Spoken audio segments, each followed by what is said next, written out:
নমস্কাৰ সকলোকে স্বাগতম জনাইছোঁ মোৰ টপাৰ বেবী ইউটিউব চেনেললৈ। মৰমৰ ছাত্ৰ ছাত্ৰীসকল, যোৱাকালি এক্সাম অনুষ্ঠিত হৈ গ'ল, সেইটো এক্সাম তোমালোকৰ বেছিভাগ ছাত্ৰ ছাত্ৰীৰ মন্তব্য আজি ভিডিঅ'টোৰ যোগেদি জনাবলৈ চেষ্টা কৰিম।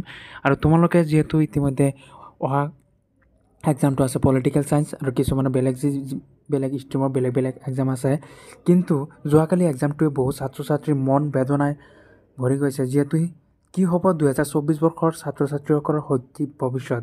ইতিমধ্যে যিহেতু কুৱেশ্যন পেপাৰ ইমানেই টাফ হৈছে যে তোমালোকে কমেণ্টসমূহ চাব পাৰা যে অকল তোমাৰে এক্সাম বেয়া হোৱা নাই, হাজাৰ মানুহৰ হাজাৰ ষ্টুডেণ্টৰ এক্সাম বেয়া হৈছে। এতিয়া সাক্ষী হৈ থাকিব যে 2012 চনৰ পৰা 2023 চনৰ প্ৰশ্ন কাকতৰ ভিতৰত এটা কুৱেশ্যনো কমন পৰা নাই। এনেকৈ ধৰণৰ ছাত্ৰ ছাত্ৰীসকলে সামাজিক মাধ্যমত মন্তব্য কৰি আছে।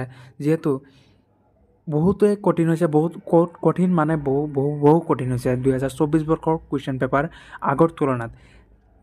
2002 চনৰ কুৱেশ্যনৰ পৰা আৰম্ভ কৰি 2023-24লৈকে যিমান কুৱেশ্যন পেপাৰ হৈছে, তাতকৈ 2024 বৰ্ষৰ কুৱেশ্যন পেপাৰটো খুবেই টাফ হৈছে বুলি ছাত্ৰ ছাত্ৰীসকলে কৈ আছে। আৰু এনেকৈ কুৱেশ্যন পেপাৰ টাফ হৈ থাকিলে ছাত্ৰ ছাত্ৰীৰ শৈক্ষিক ভৱিষ্যত কি হ'ব?